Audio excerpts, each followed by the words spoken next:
మధ్యకాలంలో నేను చాలామందిని అబ్జర్వ్ చేశానండి.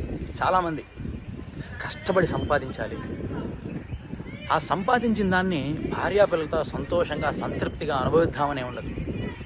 రేపు ఎప్పుడో ఉపయోగపడుతుందని చెప్పి అక్కడ భూమి కొందామా, అక్కడ ఇన్వెస్ట్మెంట్ చేద్దామా, ఇక్కడ ఇన్వెస్ట్మెంట్ చేద్దామా, లేదంటే అక్కడ బిల్డింగ్ ఉంటే దాని మీద రెంట్లు వస్తాయి కదా, ఇక్కడ కొంటే ఇది వస్తాయి కదా, రేపు ఫ్యూచర్లో మన పిల్లలకు ఉపయోగపడుతుంది.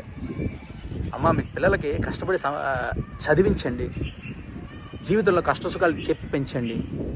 వాళ్ళు తెలివి పరులు అయితే మీరు సంపాదించే భూములు కానీ ఆస్తులు కానీ వాళ్ళకి అవసరం లేదు, వాళ్ళే సంపాదించుకుంటారు. అంటే మీ పిల్లల మీద నమ్మకం లేదా మీరు వాళ్ళు సంపాదిస్తారని?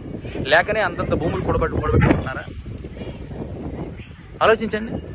కష్టపడి సంపాదించి భగవంతుడు మీకు యోగాన్ని ఇచ్చింది మీరు అనుభవించడానికి కదా, అనుభవించండి.